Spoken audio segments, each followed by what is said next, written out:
Hello there and welcome to the Midday News with me, Sabana Izuku. The former President Olusegun Obasanjo has accused President Goodluck Jonathan of nursing a seat-tight agenda in the postponement of the 2015 general elections.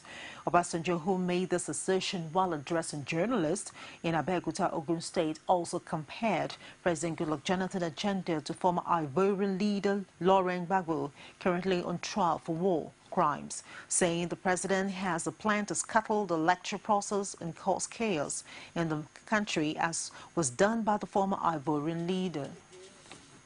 Look to me is that the president is trying to play Gbagbo. Gbagbo was the former president of Côte d'Ivoire. And Gbagbo made sure he postponed the election in his country until he was sure he will win.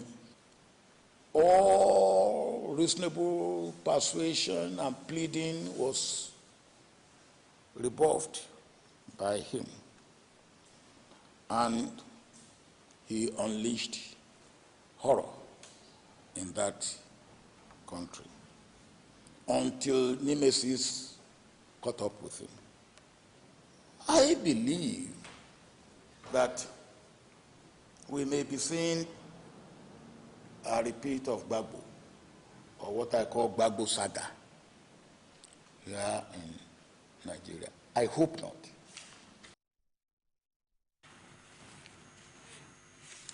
He also described the postponement as a decision forced on the INEC chairman, saying it was a sad day for Nigerian democracy. Forced decision on the INEC because it was alleged that the security chiefs were unable to provide security, and as a result, the chairman of INEC had to postpone in accordance with the dictate of the so-called security chiefs.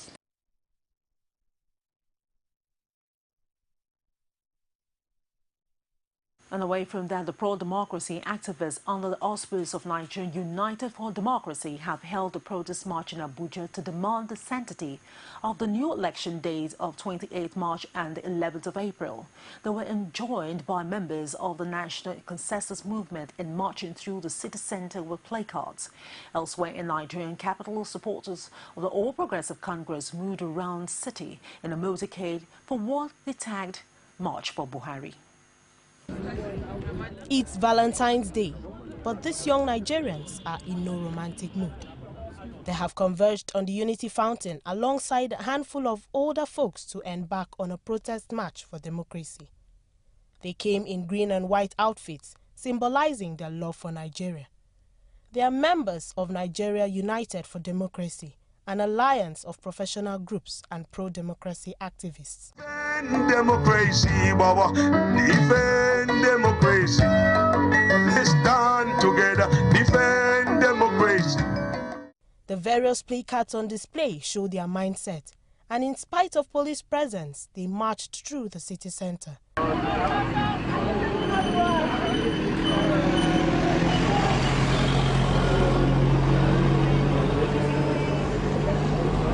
Elsewhere in Abuja, supporters of the All Progressive Congress are bracing up for a similar rally. This group of women and youth are out for what they say is a march for Buhari.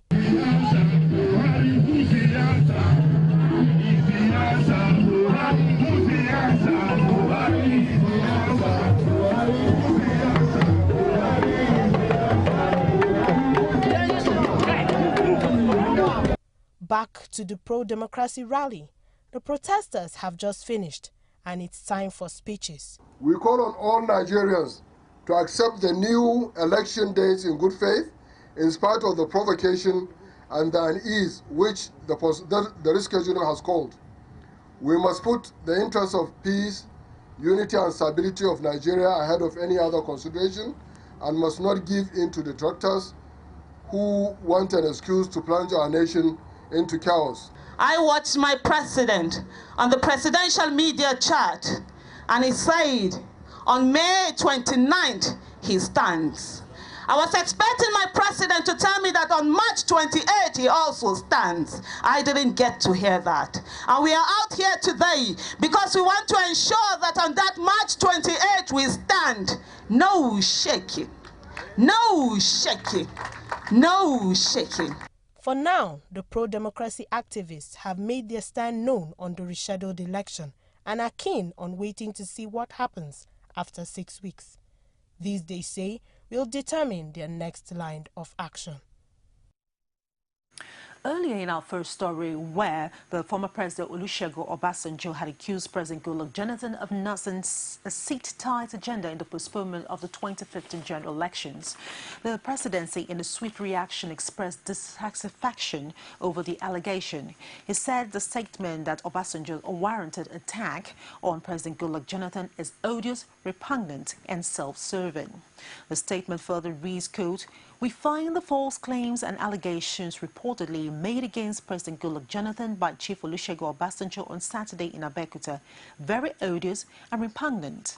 As we had cause to say before, it is most regrettable indeed that a man like Chief Olusegun Obasanjo, who should know better, chooses to repeatedly, wantonly, and maliciously impugn the integrity of a sitting president of his country for the primary purpose of self-promotion." End of quote. In conclusion, the statement reads, Chief Olusegun Obasanjo plots with others within and outside the country to thwart the general elections and force an unconstitutional interim national government, which he hopes to head, is well known to us. But by the grace of God Almighty, his odious plan to return to power through the back door will fail woefully. And away from that, the Independent National Electoral Commission has challenged Director of Media and Publicity of the People's Democratic Party Presidential Campaign Organization, Femi Fani-Kayode, to prove his allegations that the Commission is intentionally preventing would-be voters from claiming their permanent voters' cards. Femi Fani-Kayode had, at a press conference in Abuja on Wednesday, alleged that the PVCs are still in China, where they were produced and have yet to be imported to Nigeria.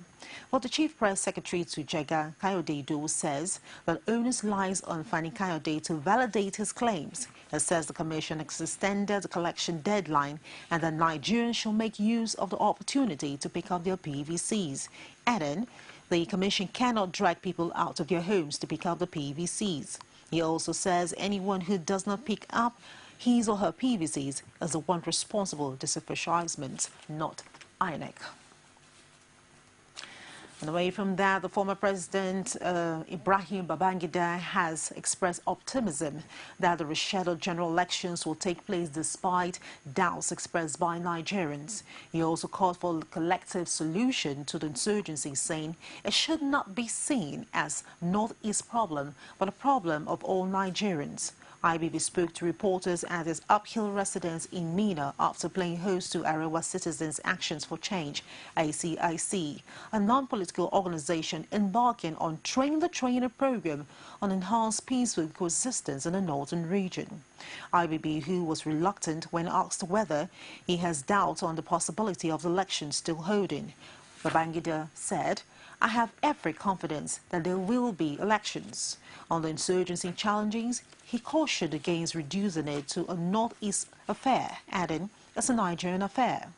Former military leader also told his guests to help in educating people on collection of permanent voters' cards. And away from that, the Inspector General of Police, Suleiman Abba, has assured members of the public that the police are not under any instructions to shoot or kill during the forthcoming general elections.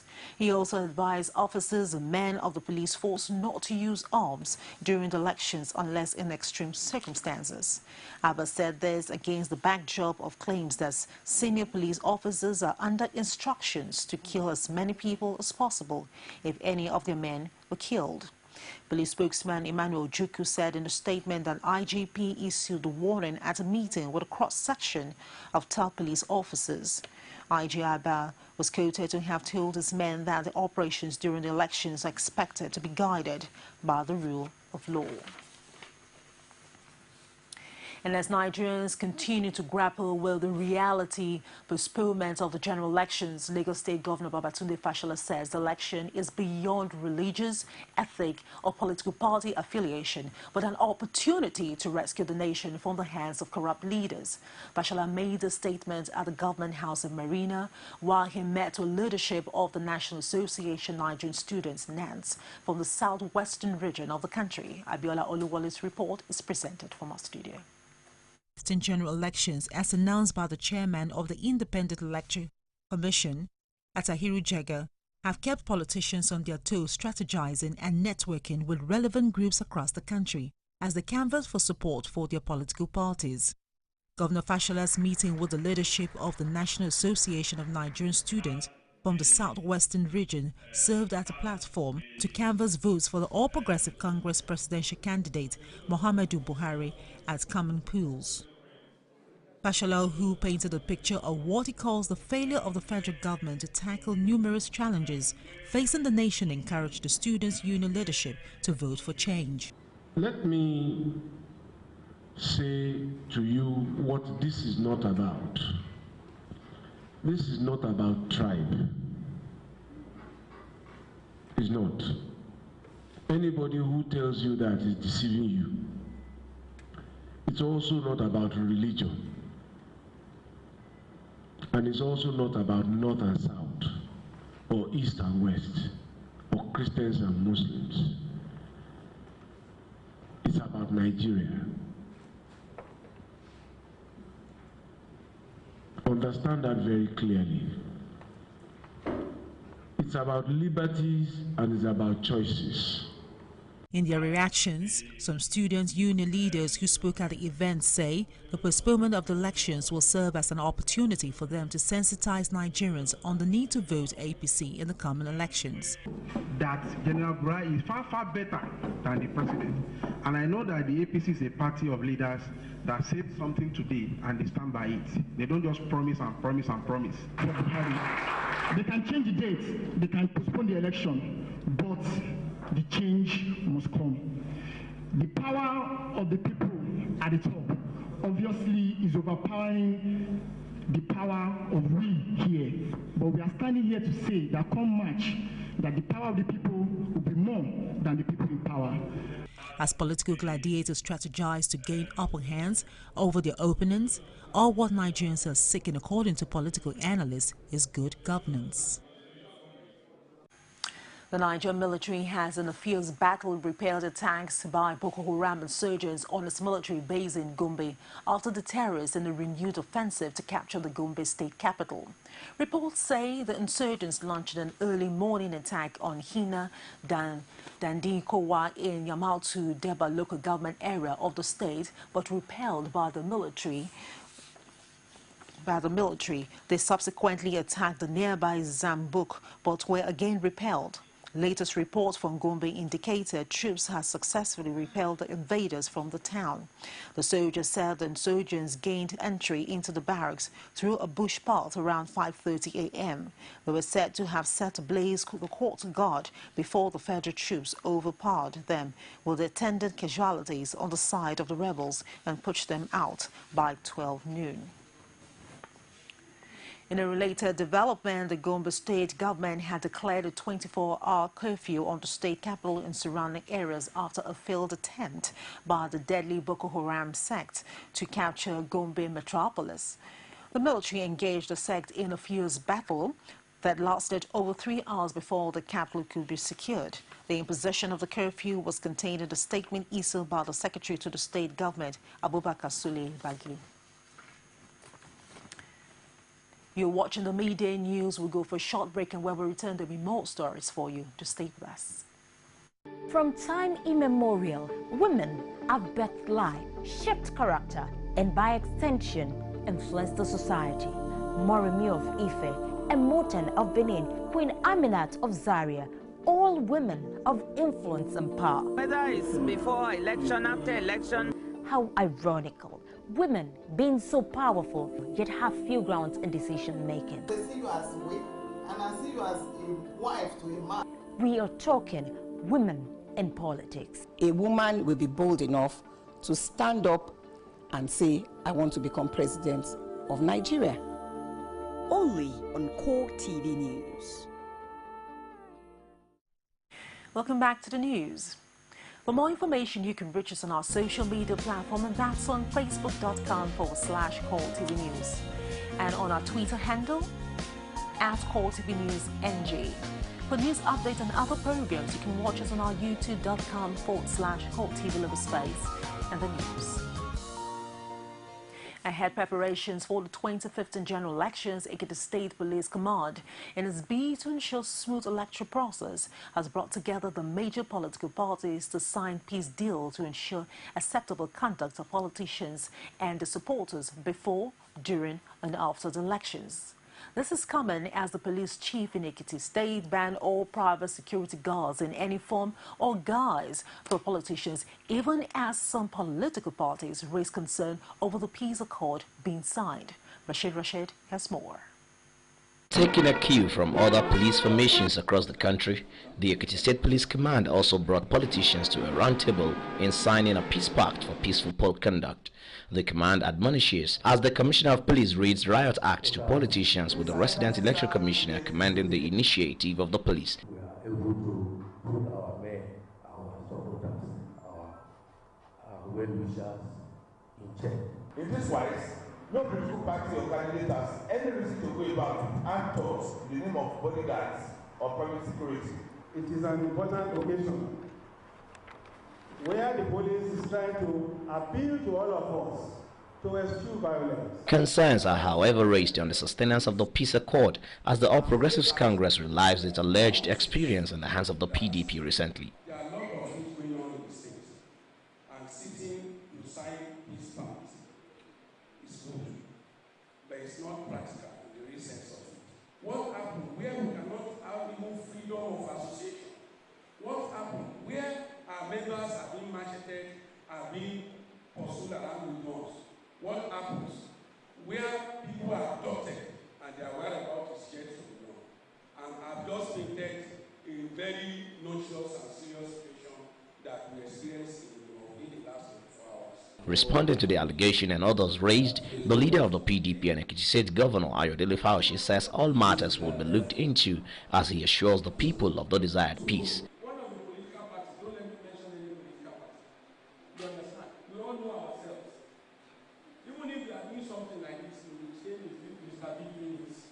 Nobody wants to anyone. And I will not ask for favor from police, and I'm telling you most especially. But the best is that there shouldn't have been anybody fighting anyone. You understand? So even in law, they say resting this case on your evidence. I'm resting everything on your submission. I will go and work on it. The peace accord was afterwards signed by all parties with the hope that the events to be recorded in coming weeks will not defeat the essence of the peace pact. Rashid, CoreTV News, Ado Ekiti. And away from that, displeased by the soaring increase of political violence in the state, Kwara State Police Command has announced its readiness to curtail the perpetrators of violence. Speaking with political stakeholders at a peace pact meeting in Ilorin, the police chief assures politicians of non-partisanship, but asks the players to play according to the rule of the game. Once again, Rashid has the story.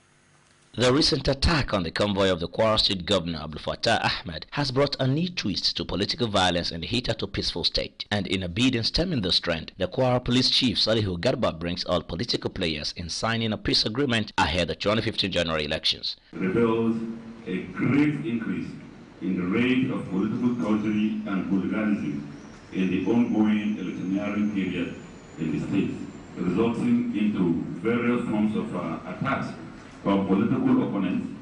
The State Police Command hereby registers its position on zero tolerance to all forms of political torture and hooliganism in any form, and categorically directs that such acts of criminality shall not be tolerated in the state before, during, and after the electionary period. The buck now passed to political parties and politicians who one after the other promised to be of peaceful behavior before, during, and after the election. All our team and our supporters that everybody should maintain peace, no matter the provocation. They should maintain peace during and after the election. And I promise that inshallah, APC in Kwara State will maintain peace.